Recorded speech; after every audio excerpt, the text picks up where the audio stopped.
Good morning class. हम लोगों ने कल 4 पॉइंट तक पढ़ा था। आज हम लोग आगे का पढ़ेंगे। संधि चल रही थी और जिसमें कि हम लोग व्यंजन संधि पढ़ रहे हैं। तो अब आते हैं पॉइंट नंबर 5। अब इसको देख लीजिए। ता या द का मेल शा से होने पर, यानी कि ता और दा का जब मेल, यानी कि ये दोनों जब शा से मिलते हैं तो होने पर ता या दा के स्थान पर चा और शा के स्थान पर छा हो जाता है। जैसे कि हम यहाँ पे देख लीजिए,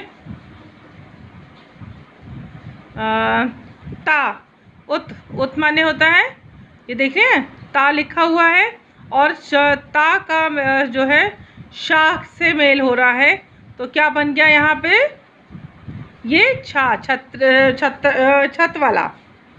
तो ये पॉइंट्स है, बस इन पॉइंट्स को एक बार आप बस देख लेंगे तो उतना भी बहुत है कि ता और दा का मेल शा से होने पर ता या दा के स्थान पर चा और शा के स्थान पर छा हो जाता है। पॉइंट नंबर 6 पे आते हैं। फिर से वही है, ता या दा का मेल हा से होने पर दद हो जाता है। ठीक, ये यहाँ पे देख लो, द और हा का मेल हो रहा है तो यहाँ पे द धा बन गया, दध, है ना। पॉइंट नंबर 7, स्वर के साथ छा का मेल होने पर छा के स्थान पर अछ हो जाता है ना।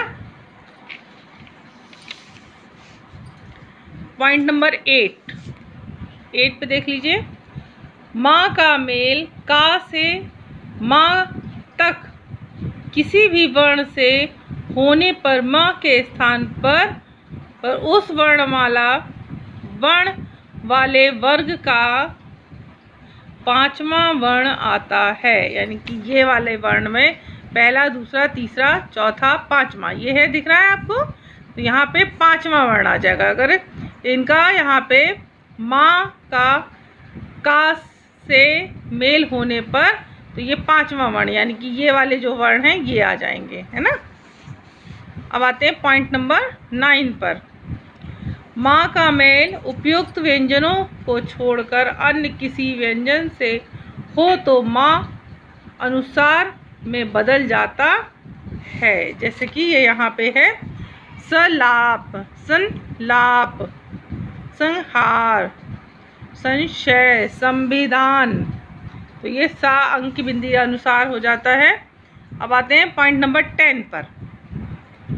पॉइंट नंबर 10 है, पहले शब्द में री र श के बाद दूसरे शब्द में ना आने पर ना का वणा हो जाता है ना। अब यहाँ पे एक पॉइंट दिया हुआ है, आप लोगों के पास बुक होगी तो आप देख भी लीजिएगा।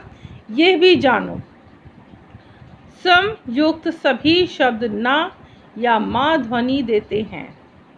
जो सम वाले शब्द हैं, वो सभी जो शब्द हैं वो किसकी ध्वनि, उनको बोलने पर माँ या ना की ध्वनि निकलती है, आवाज़ निकलती है। ध्वनि माने आवाज़। इन सभी में सम उपसर्ग है, यानी कि जो सम है ये शब्द उपसर्ग होता है। उपसर्ग आप लोगों ने 6 में भी पढ़ा होगा। सम ये शब्द लगाकर, उपसर्ग लगाकर हम लोग नया शब्द बना देते हैं। वर्ण विच्छेद की दृष्टि से संशय और असमंजस दूर करने हेतु सभी में उपसर्ग सम ही स्वीकार करें। तो ये जो है एक पॉइंट दिया हुआ है, इसको थोड़ा सा ध्यान से देख लीजिएगा। अब आते हैं विसर्ग संधि। विसर्ग यानी कि 2 बिंदी होती हैं। ये संस्कृत के शब्दों में ज़्यादातर प्रयोग होता है और इसमें इसको जो लगाते हैं तो हम लोग लगाते इसी तरह है, 2 बिंदी ऊपर नीचे लगती हैं पास पास, और इसको बोला जाता है विसर्ग। अब इसे विसर्ग संधि का जो परिभाषा है उसको देखते हैं, है ना।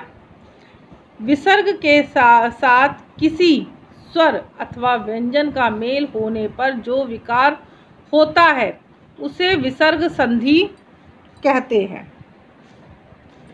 ठीक है, जैसे कि दु, यहाँ पे देखो दु प्लस कर, दुष्कर।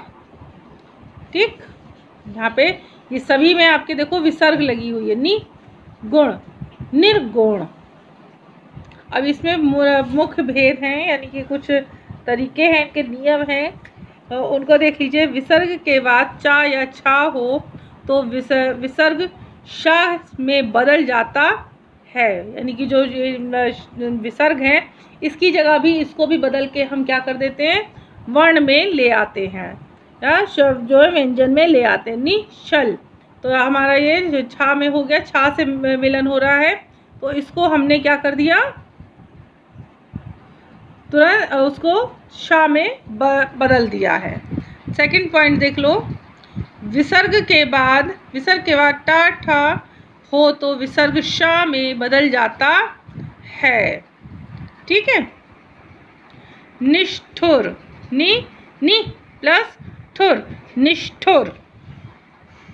तीसरा पॉइंट है, विसर्ग से पहले ई या उ हो और विसर्ग के बाद क ख पा फा हो तो विसर्ग शा में बदल जाता है। अब यहाँ पे देख लीजिए, यह है नि प्लस कपट, निष्कपट, है ना, नि प्लस काम, निष्काम।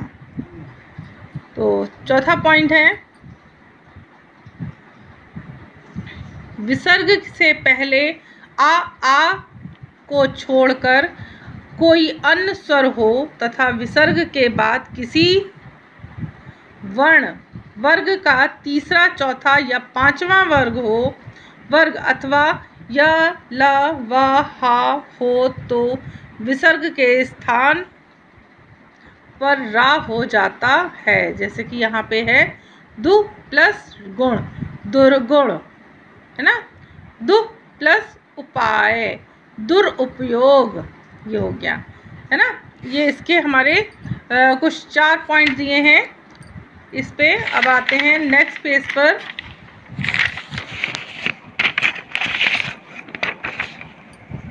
अब आप इसको पॉइंट नंबर 5 पे देख लीजिए। विसर्ग से पूर्व आ हो तथा उसके बाद किसी वर्ग का तीसरा, चौथा और पांचवा वर्ण अथवा या र ल व हा हो तो विसर्ग ओ में बदल जाता है। मन प्लस हर, मनोहर। ठीक है, ये ओ में बदल गया है। अब आते हैं पॉइंट नंबर 6 पर। ये देख लीजिए, यहाँ पे विसर्ग के बाद र रहने पर विसर्ग लुप्त हो जाता है, यानी कि लुप्त होना यानी कि गायब हो जाना, यानी कि उसको हम किसी भी रूप में कहीं भी प्रयोग नहीं कर रहे हैं, लुप्त हो जाता है। और यदि उससे पहले हस स्वर हो तो दीर्घ हो जाता, यानी कि छोटा स्वर होगा तो वो बाद में कौन सा, बड़े स्वर में तब बदल जाएगा।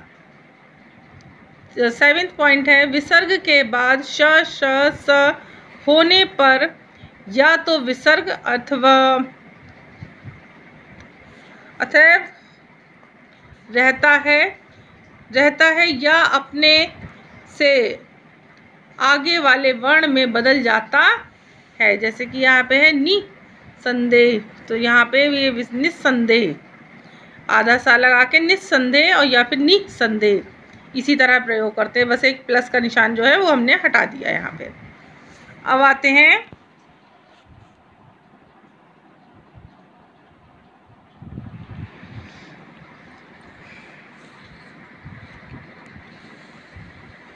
ये हिंदी की कुछ संधियाँ हैं। भाषा में अनेक परिवर्तन और उच्चारण के कारण भी होते हैं। हिंदी में संधि शब्द लगभग नहीं है, यानी कि हिंदी का ये शब्द नहीं है, ये हमारे संस्कृत से आया है।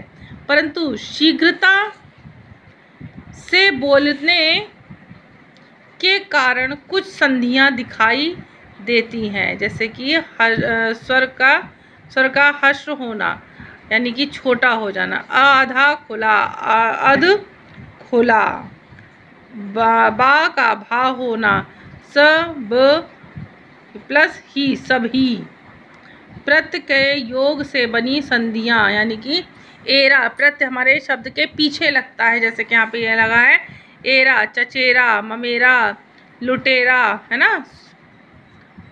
और दोनों पदों का छोटा हो जाना यानी कि पहला पद और दूसरा पद दोनों को मिलाकर एक साथ मिला लेना यानी कि वो दोनों छोटे हो जाना। लेन, लेन प्लस देन, लेना, लेन देन।